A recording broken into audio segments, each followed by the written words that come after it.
பகுதி 3. பிரதீபா சித்தார்த்தை சமாதானம் செய்து அனுப்பிவிட்டு வீட்டிற்குள் செல்ல அபயசிம்மன் கட்டுக்கடங்காத கோபத்துடன் அங்கேயே இருந்தார். சுற்றுப்புறம் மறந்து காதலில் திளைத்திருந்தவர்கள் அவர்களையே பின்தொடர்ந்து வந்த அபயசிம்மனை கண்டு கொள்ளவே இல்லை. அதை நினைத்து அவனது கோபம் இன்னும் பல மடங்கானது. மாலை மங்கி இருள் சூழ்ந்த போதிலும் அபயசிம்மன் அவ்விடத்தை விட்டு அகலவில்லை. பிரதீபா வீட்டில் மாதவி சமைத்து வைத்த டிஃபனை சாப்பிட்டு விட்டு அலைபேசியும் கையுமாக பால்கனிக்கு வந்தாள்.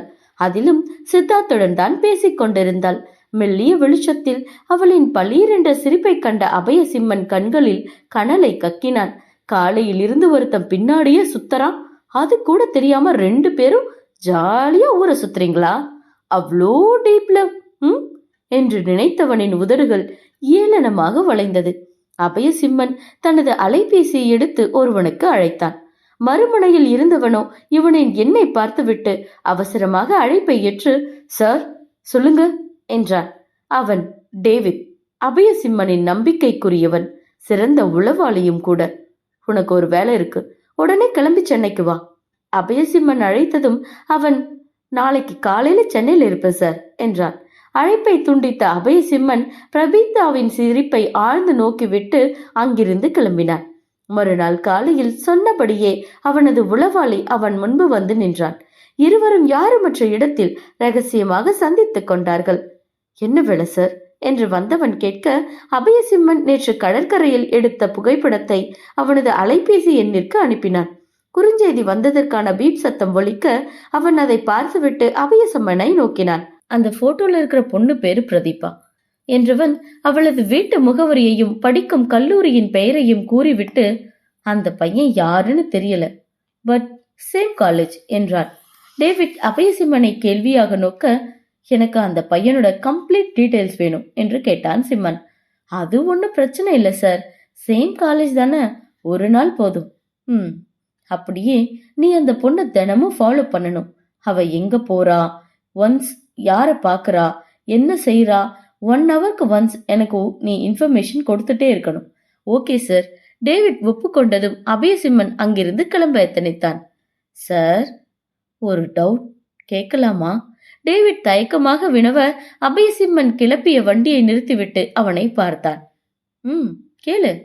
டேவிட் அவன் அனுப்பிய புகைப்படத்தை காட்டி, என்ன கேஸ் சார் என்று கேட்டான்.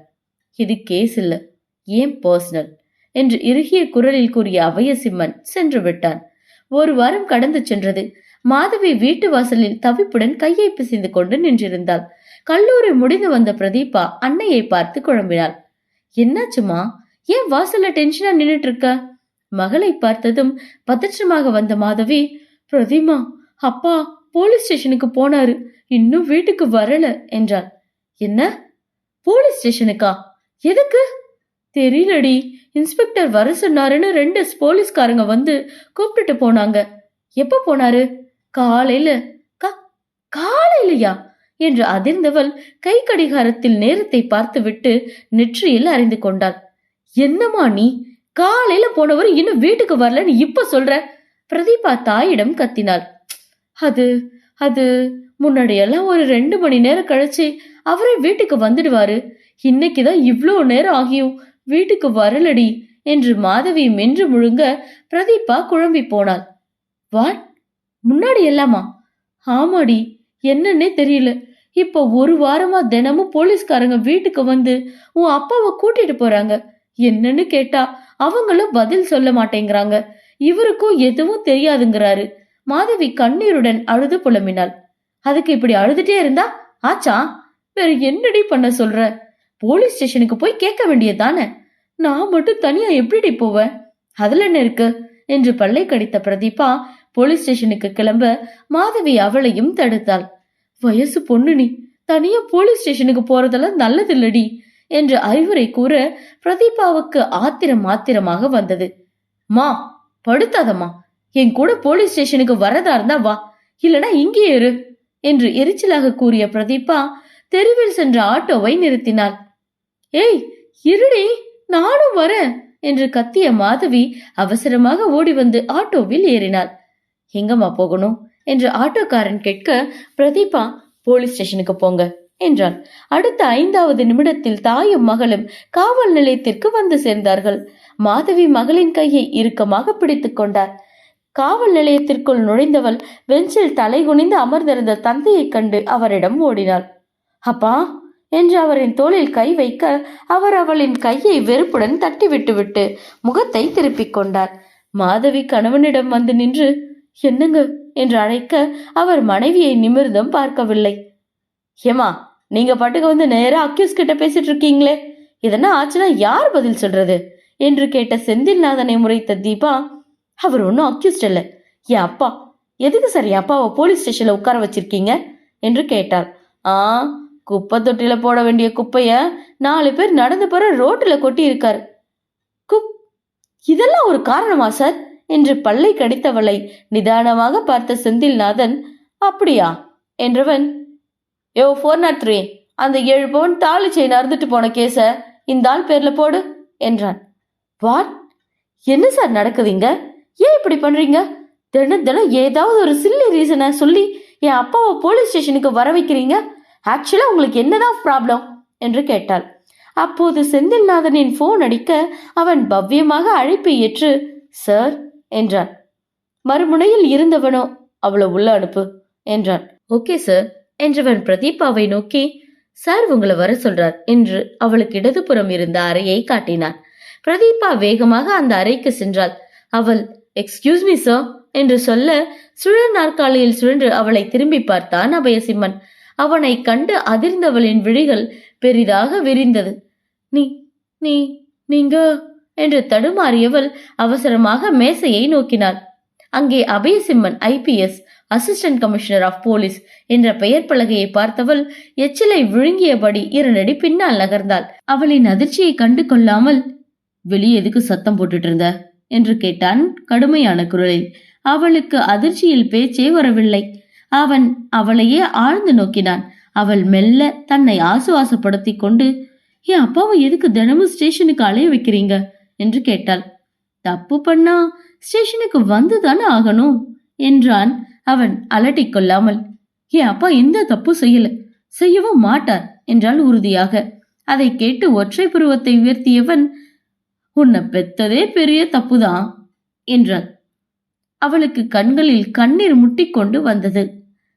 தன்னை கட்டுப்படுத்தி கொண்டவள், இப்ப உங்களுக்கு என்னதான் வேணும், எதுக்கு எங்களை டார்ச்சர் பண்றீங்க என்று கேட்க, விருட்டென்று நாற்காலியை உதறி தள்ளி கொண்டு எழுந்து நின்றவன், எனக்கு என் காதல் வேணும் என்று கர்ஜித்தான்.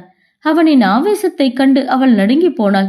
எனக்கு என் காதல் வேணும், என் அம்மு வேணும், உன்னால கொடுக்க முடியுமா என்று அவன் ஒவ்வொரு வார்த்தையையும் அழுத்தி கூற அவள் கண்ணீர் சிந்தினாள். அவளின் அருகே வந்து நின்றவன், அப்புறம் என்ன சொன்ன? டார்ச்சர் பண்ணலாம். நான் இன்னும் உங்களை டார்ச்சர் பண்ணவே ஆரம்பிக்கல, இனிமேதான் ஆரம்பிக்க போறேன். முடிஞ்சா உன்னையும் உன் குடும்பத்தையும் என்கிட்ட இருந்து காப்பாத்திக்கோ என்று அவன் கூற அவள் திகைத்து விழித்தாள். 2 கரம் கூப்பி கண்ணீருடன் அவனை ஏறிட்டு பார்த்தாள். சாரி, அன்னைக்கு நான் ஏதோ வேணும்னு பண்ணல, தெரியாம என அவள் குற்ற உணர்ச்சியில் வார்த்தைகள் இருக்கும் போதே ஆத்திரத்துடன் அவன் கழுத்தை பிடித்து நிறுத்து சுவரில் அழுத்தி இருந்தான் அவளை. என்னடி தெரியாம? நீ விளையாடுறதுக்கு என் வாழ்க்கை தான் கிடைச்சதா? அபயசிம்மனின் கண்களிலும் குரலிலும் அனல் பறந்தது. மேலும் அவன் அவள் கழுத்தை நெரிக்க அவளால் மூச்சு விட முடியவில்லை. அவனின் கையை விளக்க அவள் போராடினாள். சினம் கொண்ட சிம்மனிடம் சிக்கிய பிணை போல் ஆனது பிரதீபாவின் நிலைமை. அவள் கண்கள் மேலே சொருகத் தொடங்க அவள் மூச்சையாக இருந்த கடைசி வினாடியில்தான் அவன் அவளை விட்டான். பிரதீபா தன் கழுத்தை பிடித்துக் கொண்டு இருமினான்.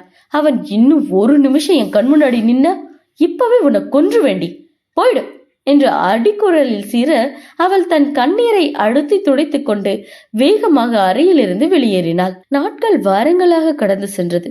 அபயசிம்மன் எந்த நேரம் என்ன செய்ய காத்திருக்கிறானோ என்று எண்ணி பயந்த பிரதீபாவின் நாட்கள் நரகமாக கழிய அபயசிம்மன் அவளை சுற்றி வளைக்கும் வேளையில் மும்முரமாக இருந்தான். அவள் தப்பிச் செல்ல அவன் எந்த வழியையும் விட்டு வைக்க தயாரில்லை. இதற்கிடையில் பிரதீபா தனது கல்லூரி படிப்பின் இறுதி ஆண்டு தேர்வை எழுதி முடித்துவிட்டு வீட்டில் இருந்தாள். சித்தார்த் அவளை பல முறை வெளியே அழைக்க அவள் அபயசிம்மனுக்கு பயந்து கொண்டு வீட்டிலேயே இருந்து கிடந்தாள்.